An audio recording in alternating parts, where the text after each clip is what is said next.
নমস্কার বন্ধুরা, dream traveller চ্যানেলের আরও একটা নতুন ভিডিওতে আপনাদের সবাইকে পুরুলিয়ার অযোধ্যা পাহাড় থেকে স্বাগত জানাই। বর্ষার এই মেঘলা দিনে সপ্তাহের শেষে দু-এক দিনের জন্য যদি কোথাও বেড়াতে যাওয়ার প্ল্যান করছেন, তাহলে চলে আসুন রূপসী পুরুলিয়ার নয়নের মণি অযোধ্যা পাহাড়ে। বর্ষায় প্রাণ ফিরে পাওয়া ঝর্ণার চঞ্চল রূপ, শালপলাশের নিবিড় সবুজ অরণ্য, সহজ সরল গ্রাম্য জীবন আপনাকে মুগ্ধ করবেই।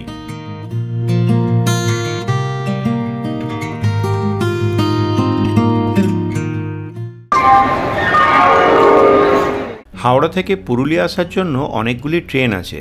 এর মধ্যে সবথেকে সুবিধাজনক হল 18011 হাওড়া চক্রধরপুর এক্সপ্রেস, যা প্রতিদিন রাত্রি 11:35 হাওড়া থেকে ছেড়ে পুরুলিয়া এসে পৌঁছায় ভোর 6:25।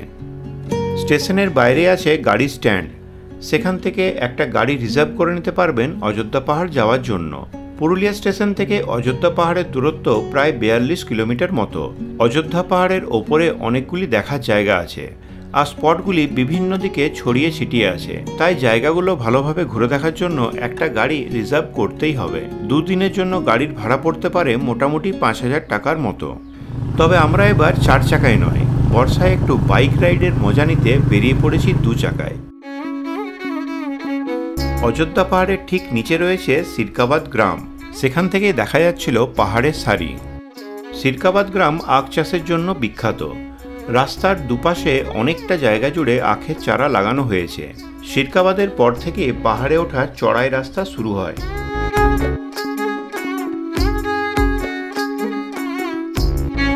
আকাশ মেঘলা, কিন্তু বৃষ্টি হচ্ছে না। বেড়ানোর জন্য আদর্শ ও মনোরম আবহাওয়া।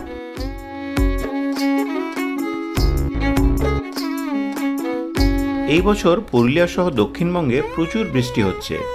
চারিপাশের প্রকৃতি গাঢ় সবুজ হয়ে আছে।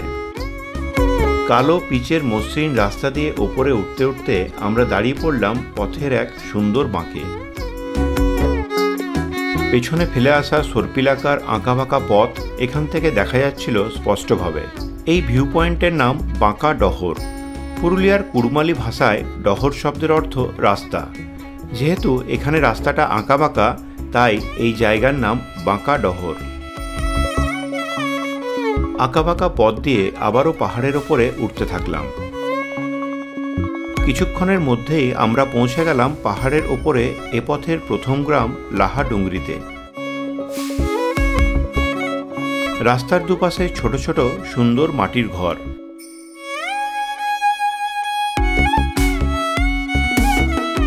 এখন আমরা পেরিয়ে যাচ্ছি ছাতনি গ্রামের ওপর দিয়ে। এই গ্রামেরও প্রায় সব বাড়িগুলি মাটির, চালাটার টালির, কিছু কিছু বাড়ির অ্যাজবেস্টারের। পাকা বাড়ি প্রায় নেই বললেই চলে। প্রবল বৃষ্টিতে বেশ কিছু বাড়ির দেওয়াল ভেঙে বিপজ্জনক অবস্থায় আছে। সামনের বাড়ির দেওয়ালে সুন্দর নকশা আঁকা। শীতকালে এলে প্রায় সব বাড়িতেই এইরকম নকশা দেখা যায়। এই সোজা রাস্তাটা গেছে অযোধ্যা হিলটপে, তবে আমরা বাঁদিকে বাঁক নিলাম। এই রাস্তা দিয়ে আমরা এখন যাচ্ছি উসুলডুংরি গ্রামে। বর্ষায় সতেজ গাছপালাগুলো পথের সৌন্দর্যকে বহুগুণ বাড়িয়ে দিয়েছে। শাল গাছের জঙ্গলে ছাওয়া পথ, আর পথের ধারে ছোট ছোট কয়েকটা আদিবাসী গ্রাম। গ্রামের নামগুলো ভারী সুন্দর: টুডুগোড়া, এদেলবেড়া ও কালীঝর্ণা।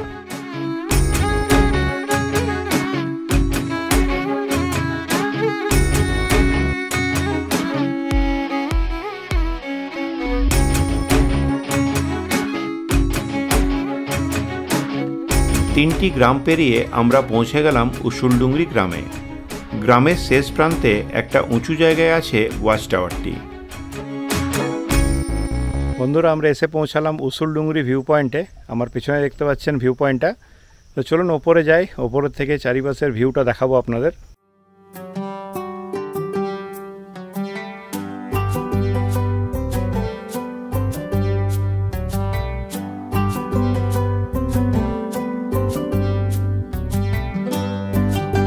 পাখিদের গুঞ্জন আর সবুজের সমারোহ, অপূর্ব সুন্দর একটা জায়গা।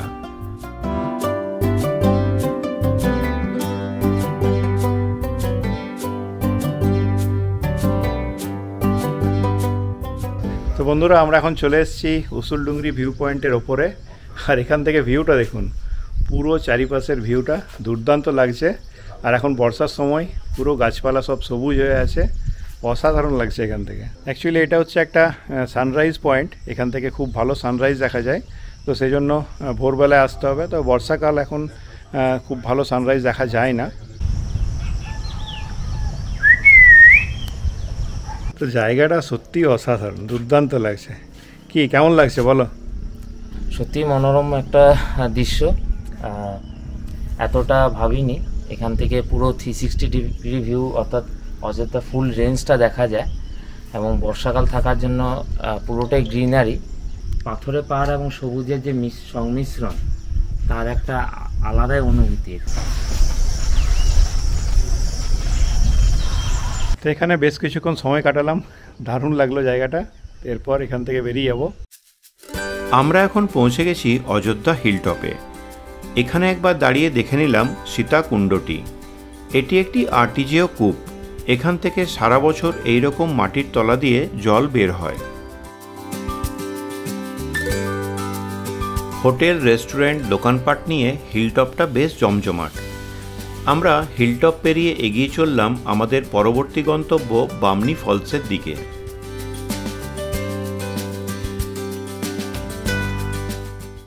তো বন্ধুরা আমরা এসে পৌঁছালাম বামনি ফলসে। তো এখন নিচে নামতে হবে, বেশ কিছুটা সিঁড়ি দিয়ে নিচে নেমে তারপর ফলসটা দেখা যাবে। এখানে দেখুন এভাবে বাঁশের একটা সাঁকো তৈরি করা আছে, এই পাশ দিয়ে দেখুন কত জল বয়ে আসছে। এখন প্রচুর জল থাকবে, দারুণ লাগবে দেখতে। বামনি ঝর্ণাটা দেখতে হলে কিন্তু একটু কষ্ট করতে হবে। নিচে নামার জন্য সিঁড়ি করা আছে, সিঁড়ির ধাপগুলো বেশি উঁচু নয়, তাই ওঠানামা করতে বেশি অসুবিধা হয় না। কিছুটা নামতেই দেখতে পেলাম ফলসের প্রথম ধাপ।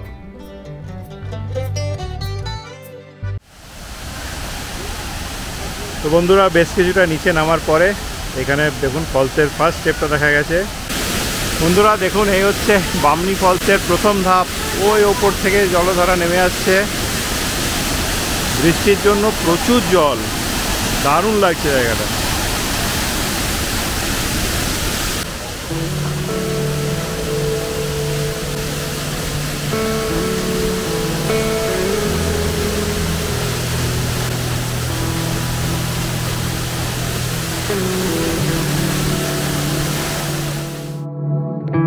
কয়েকদিনের প্রবল বৃষ্টির ফলে এখন প্রচুর জল আছে।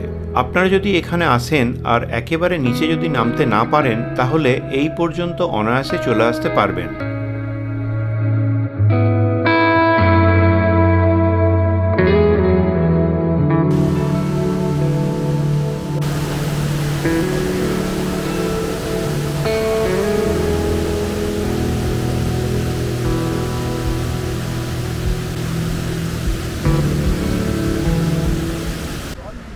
কিছুক্ষণ এখানে সময় কাটিয়ে আমরা আবারও নিচে নামা শুরু করলাম। ঘন সবুজ গাছপালায় ছাওয়া সিঁড়িপথ নেমে গেছে একেবারে নিচে। প্রায় 100 ফুট ওপর থেকে দুরন্ত গতিতে নেমে আসছে দুধসাদা বামনি ঝর্ণার প্রবল জলরাশি। জলের প্রবল গর্জন ছড়িয়ে পড়ছে দূর দূরান্ত পর্যন্ত। বন্ধুরা জাস্ট ভিউটা দেখুন, অসাধারণ লাগছে। একটু সিঁড়ি দিয়ে নিচে কষ্ট করে নামলে এইরকম একটা দুর্দান্ত ভিউ পাওয়া যাচ্ছে।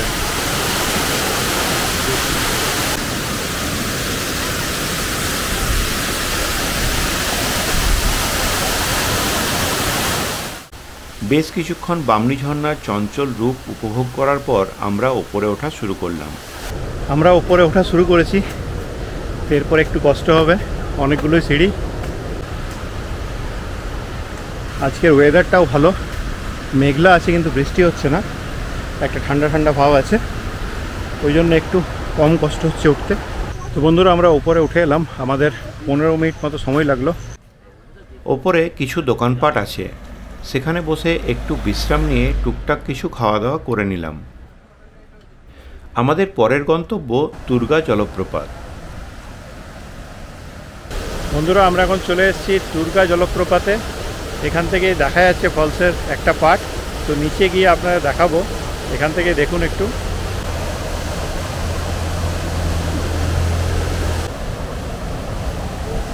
এখানে বামনি ফলসের মতো অতটা নিচে নামতে হয় না, অল্প কিছুটা নামলেই পুরো ফলসটা দেখা যায়।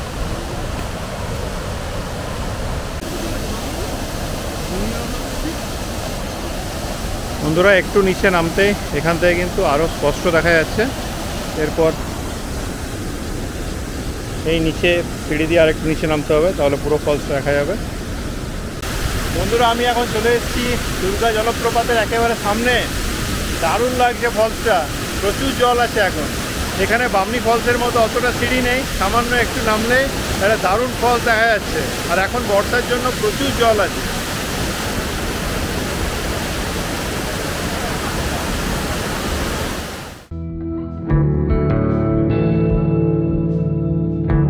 বন্ধুরা হাতে দু একদিন ছুটি পেলে চলে আসুন অযোধ্যা পাহাড়ে। এই রূপ কিন্তু বছরের অন্য সময় এলে দেখতে পাবেন না।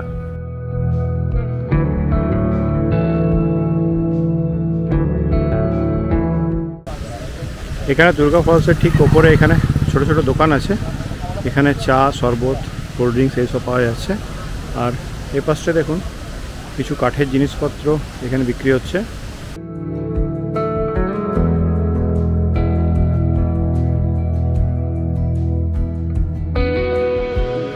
এবার আমরা দেখে নেব দুর্গা ড্যাম।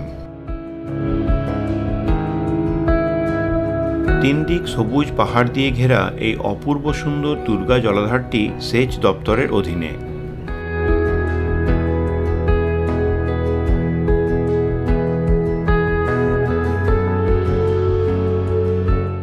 বন্ধুরা আমরা এখন এসে পৌঁছালাম টুরগা ড্যামে। ওই সামনেই যে টুরগা ফলস দেখালাম সেই ফলসের জলই এখানে এসছে।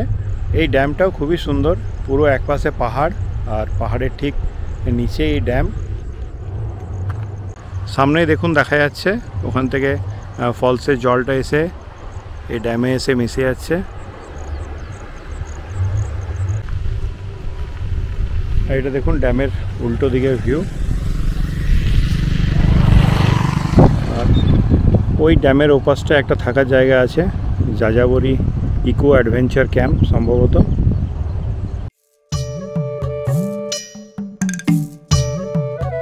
দুর্গা ড্যাম থেকে এখন আমরা চলেছি বাঘমুন্ডি চড়িদা গ্রামের দিকে।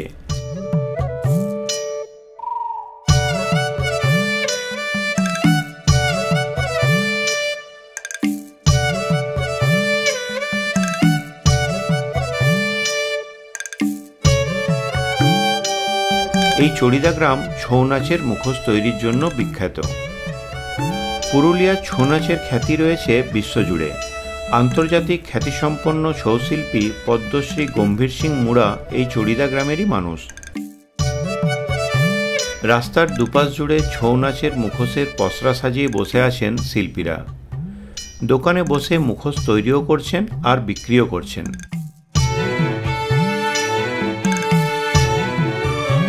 অযোধ্যা পাহাড় বেড়াতে এলে এখান থেকে একটা মুখোশ কিনে নিয়ে যেতে পারেন পুরুলিয়া ভ্রমণের স্মৃতি হিসাবে। সাইজ ও কাজ অনুযায়ী বিভিন্ন দামের মুখোশ পাওয়া যায়। ছোট মুখোশগুলো 150 থেকে 200 টাকার মধ্যে পেয়ে যাবেন। আকাশ মেঘলা হওয়ায় দ্রুত অন্ধকার নেমে আসতে থাকলো অযোধ্যা পাহাড়ের বুকে। তাই আজকের ভ্রমণের ইতি টেনে আমরা ফিরে এলাম আমাদের রাতের আস্তানা বনফুল হোমস্টেতে। তো বন্ধুরা এই হচ্ছে আমাদের রুম। এখানে দেখুন একটা ডবল বেড খাট আছে। খাটটা বড়, এখানে 3 জন থাকা যাবে। এখানে একটা সোফা দেওয়া আছে আর এপাশে দুটো চেয়ার, একটা ছোট্ট টেবিল আছে বসার জায়গা। আর এখানে দেওয়ালে খুব সুন্দর একটা ছবি আঁকা আছে। এখানে একটা আয়না আছে আর এপাশে রুমে একটা জানালা দেওয়া আছে। এখান থেকে বাইরে এরকম ভিউ। আর এই হচ্ছে ওয়াশরুম। রুমের চালাটা কিন্তু টিনের। বর্ষার সময় ওয়েদার ঠান্ডা বলে আমাদের গরম লাগেনি, তবে বর্ষা কেটে গেলে এই ঘরগুলোতে গরম লাগতে পারে।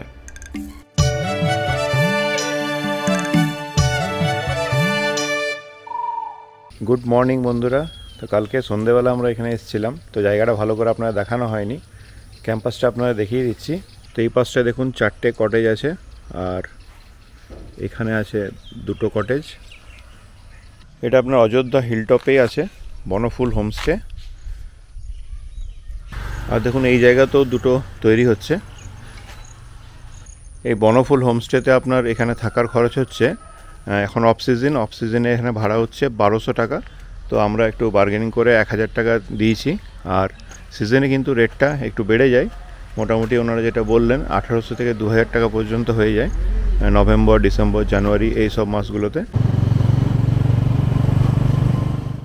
আজ আমরা ঘুরে দেখব অযোধ্যা পাহাড় ও বাঘমুন্ডি অঞ্চলের আরও কয়েকটা জায়গা। সকালবেলায় আবহাওয়াটা বেশ মনোরম।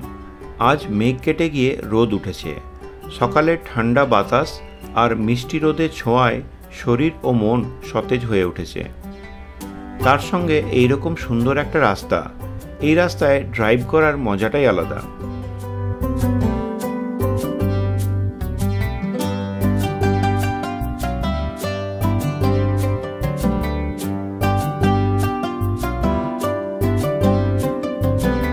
এই জায়গার নাম রাঙা মোড়। এখান থেকে ডান দিক দিয়ে অল্প কিছুটা গেলেই পড়বে মার্বেল লেক।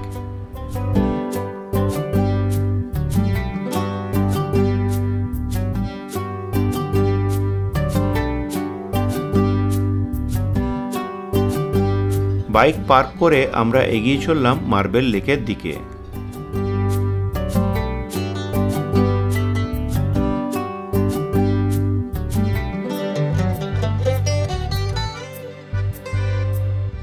বন্ধুরা, আমরা এখন চলে এসেছি মার্বেল লেকের সামনে। এই সামনেই দেখতে পাচ্ছেন মার্বেল লেক। যখন অযোধ্যা পাহাড়ের উপরে হাইড্রোল প্রজেক্টটি তৈরি করা হয়, তো সেই সময় প্রচুর পাথরের প্রয়োজন হয় ড্যাম তৈরির কাজে। তো সেই সময় এখান থেকে সেই পাথরগুলো নেওয়া হয়েছিল, মানে ডিনামাইট ফাটিয়ে এই জায়গা থেকে পাথরগুলো তুলে নেওয়া হয়েছিল। তো তারপরে এই জায়গাটা যে গর্ত হয়ে যায় পাথর নেওয়ার ফলে, এবং পরবর্তীকালে বৃষ্টির জল জমে এখানে এই সুন্দর লেকটি তৈরি হয়েছে। তো এই চারিপাশটা দেখলেই বুঝতে পারবেন এখান থেকে পাথর তোলা হয়েছে বলে।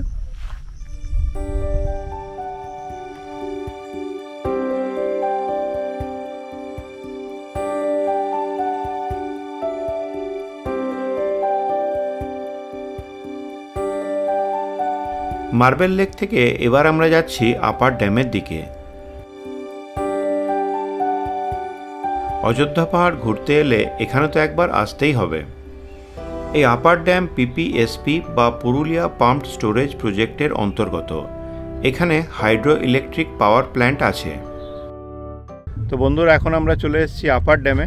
এই যে আপার ড্যাম, এটা কিন্তু হাইড্রোল প্রজেক্টের জন্য তৈরি করা হয়েছে। একসময় এখানে জঙ্গল ছিল, সেই জঙ্গল কেটে এখানে ড্যাম তৈরি করা হয়েছে। আর নিচে আছে লোয়ার ড্যাম। এই আপার ড্যাম থেকে জল নিচে ছাড়া হয়, তো সেই সময় লোয়ার ড্যামে টারবাইন লাগানো আছে, সেই সময় বিদ্যুৎ উৎপন্ন হয়। আর এখানে আপনারা দেখাচ্ছি এখানে পাম্প হাউস আছে, পাম্প হাউস থেকে জল তোলা হয়। এই সামনে দেখুন ওর 2টো হচ্ছে পাম্প হাউস, ওখানে পাম্প লাগানো আছে। আর এখন এখানে দেখুন জল কিন্তু কম আছে। তো ভোরবেলায় এই আপার ড্যাম থেকে নিচে লোয়ার ড্যামে জল ছাড়া হয়েছে। লোয়ার ড্যামে হাইড্রোল প্রজেক্টের যেটা টারবাইন সেটা লাগানো আছে। তো জল যখন নিচে ছাড়া হয় সেই সময় বিদ্যুৎটা উৎপাদন করা হয়, আর তারপর আবার এখন জল তোলা হচ্ছে। তো এইভাবে প্রত্যেক দিন সাইক্লিক আকারে চলতে থাকে। একবার জল আপার ড্যামে তোলা হয়, আবার আপার ড্যাম থেকে জল নিচে লোয়ার ড্যামে ছেড়ে দেওয়া হয়। তো এই দেখছেন আপার ড্যাম, আর ঠিক এইখানটাতে আছে লোয়ার ড্যাম। ওই দেখুন নিচে দেখা যাচ্ছে জল আছে প্রচুর। তো এই লোয়ার ড্যামে এখন জলটা ছাড়া হয়েছিল ভোরবেলায়, আবার এখন জলটা তোলা হচ্ছে। আর এই যে দেখছেন ড্যামের কাছে প্রচুর পাথর লেগেছে। ওই একটু আগে আপনারা দেখালাম মার্বেল লেক, ওখান থেকে এই পাথরগুলো তোলা হয়েছে। এই প্রজেক্ট কমপ্লিট করতে প্রায় 2500 কোটি টাকা খরচ হয়, যার মধ্যে 2272 কোটি টাকা লোন দিয়ে সাহায্য করেছিল জাপান ইন্টারন্যাশনাল কর্পোরেশন এজেন্সি। এই পাওয়ার প্রজেক্ট সর্বোচ্চ 900 মেগাওয়াট বিদ্যুৎ উৎপাদনে সক্ষম। আপার ড্যাম থেকে এই রাস্তা গেছে লোয়ার ড্যামের দিকে। আবারও সেই সবুজে মোড়া অপূর্ব সুন্দর রাস্তা।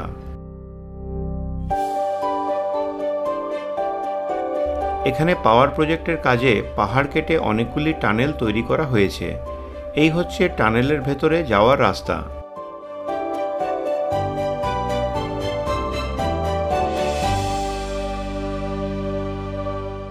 বন্ধুরা, এই হচ্ছে লোয়ার ড্যাম, যেটা আপনাদের ওপর থেকে দেখালাম। এখন দেখুন এখানে জল প্রচুর আছে, এই জল এখন ওপরে তোলা হচ্ছে। লোয়ার ড্যামের ঠিক ওই পারে দেখুন, ওটা হচ্ছে কেষ্টবাজার ড্যাম। এই রাস্তা দিয়ে আমরা এখন যাব।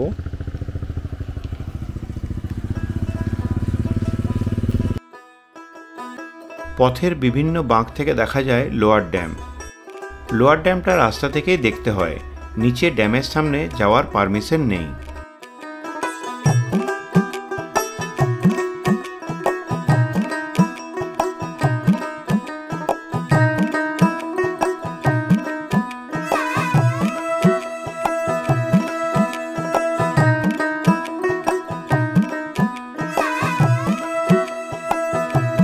নিচে দেখা যাচ্ছে কেষ্টবাজার ড্যাম, আর ড্যামের পাশে আছে একটা শিব ঠাকুরের মন্দির। চলুন এবার সেখানেই যাওয়া যাক।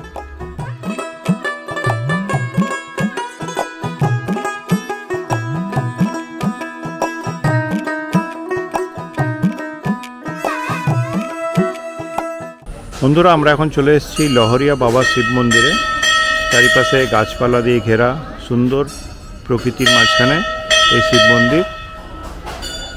তো সামনেই শ্রাবণ মাস আসছে, সেই সময় এখানে কিন্তু প্রচুর ভিড় হয় জল ঢালার জন্য।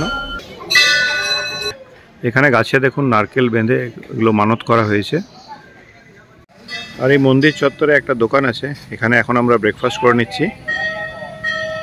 এখানে আপনার ছোলা বাটোরা পাওয়া যাচ্ছে 20 টাকা পার প্লেট।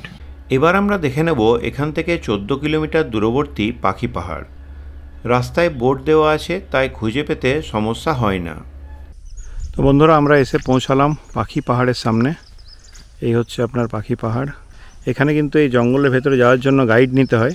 তো এখানে এনারা সব গাইডরা আছেন, এখান থেকে গাইড নিয়ে আমরা ভেতরে যাব। তো গাইডের জন্য লাগবে 100 টাকা, একটা গ্রুপের জন্য 100 টাকা লাগে। তো একজন গাইড আমাদের সাথে যাচ্ছেন, তিনি ভেতরটা ঘুরে দেখাবেন। জঙ্গলের ভেতর দিয়ে কিছুটা রাস্তা পায়ে হেঁটে যাওয়া যায় পাহাড়ের ঠিক নিচে। তো বন্ধুরা, এখানে দেখতেই পাচ্ছেন গভীর জঙ্গল। তো এখানে যদি আপনারা এই পাহাড়ের সামনে বা জঙ্গলটা ঘুরে দেখতে চান, তাহলে কিন্তু অবশ্যই গাইড নিয়ে নেবেন, নাহলে কিন্তু জঙ্গলে একটা হারিয়ে যাওয়ার চান্স থাকবে। এখানে দেখুন বেশিরভাগ গাছগুলো হচ্ছে শাল গাছ প্রচুর আছে, আর কিছু সেগুন গাছ আছে। শাল সেগুনের জঙ্গল। এই জঙ্গলের ভেতরে হাঁটতে কিন্তু দারুণ লাগছে। কিছুটা হাঁটার পর চোখে পড়ল পাথরের উপরে খোদাই করা বিভিন্ন রকমের চিত্র।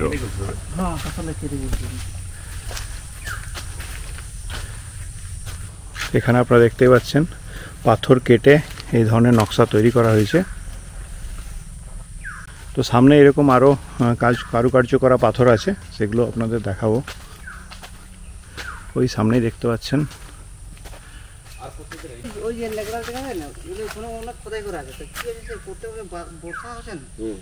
কলকাতার আর্ট কলেজের ছাত্র শিল্পী চিত্ত দে এই কাজগুলো এখানে করেন। তিনি এখানে আসেন এবং এখানকার যারা লোকাল মানুষ আছেন অযোধ্যা পাহাড়ে, তাদের কিছুটা কাজ শেখান এবং তাদের সাহায্য নিয়ে এই কাজটি করেন। তো এখানে উপরে পাহাড়ের ওপরেও তিনি এরকম পাখির ছবি এরকম খোদাই করে আঁকার চেষ্টা করেছিলেন। তার কাজটা কিন্তু অসম্পূর্ণ থেকে যায়, পুরোপুরি কাজ কমপ্লিট হয়নি। আরও একটা পাখির কারুকার্য করা আছে। বন্ধুরা, এই সামনে দেখুন, এখানেও দেখুন পাথরের উপর কারুকার্য করা আছে। এই কারুকার্যগুলো সব কিন্তু পাথর কেটে কেটে তৈরি করা হয়েছে। তো এই ধরনের পাথর কেটে নকশা তৈরি কাজ কিন্তু আমরা অনেক জায়গায় দেখেছি, কিন্তু এখানকার বৈশিষ্ট্য হলো শিল্পীরা এখানে আসেন, এসে এই পাহাড়ের গায়ে বা এখানে পাহাড়ের সামনে যে পাথরগুলো পড়ে আছে তার উপরে নকশাগুলো তৈরি করেন। তো এখানে এসে জঙ্গলের মাঝখানে এই ধরনের একটা কাজ করা, এটা কিন্তু বেশ কঠিন। কাজটা যদি পুরোপুরি কমপ্লিট হতো তাহলে আরও ভালো লাগতো। এখনও এগুলো কিন্তু দেখার জিনিস, দেখতে বেশ ভালো লাগছে। বন্ধুরা, এই পাহাড়ের আসল নাম কিন্তু পাখি পাহাড় নয়, এই পাহাড়ের আসল নাম হচ্ছে মুর্রা বুরু। তো মানভূম ভাষাতে মুর্রা শব্দের অর্থ হচ্ছে ন্যাড়া এবং বুরু শব্দের অর্থ উঁচু উঁচু টিলা বা পাহাড়। তো এই যে পাহাড়টা আছে, এই পাহাড়টার মাথাটা দেখবেন, মাথাটা লক্ষ্য করলে বোঝা যায় ওপরে কিন্তু গাছপালা নেই, তাই মনে হয় একটা ন্যাড়া। তো ন্যাড়া পাহাড় বলে এই পাহাড়টার নাম হচ্ছে মুর্রা বুরু। পরে শিল্পী চিত্তদে যখন এখানে আসেন এবং এখানে এই কাজটা করেন, তারপর থেকে এই পাহাড়টার নাম হয়ে যায় পাখি পাহাড়। মানে এখন লোকমুখে প্রচলিত নাম হয়ে গেছে পাখি পাহাড়, কিন্তু আসল নাম হচ্ছে মুর্রাবুরু। পাখি পাহাড় দেখে আমরা চলে এলাম আমাদের এবারের ভ্রমণের শেষ গন্তব্য গোর্গাবুরু পাহাড়ের তলায় অপূর্ব সুন্দর এক জলাধার পারডি ড্যামে। বর্ষায় অযোধ্যা পাহাড় যেন নতুন করে প্রাণ ফিরে পেয়েছে। দুদিন ধরে দারুণ উপভোগ করলাম এই সুন্দর প্রকৃতিকে। আজকের ভিডিওটা এখানেই শেষ করলাম। ভালো থাকবেন।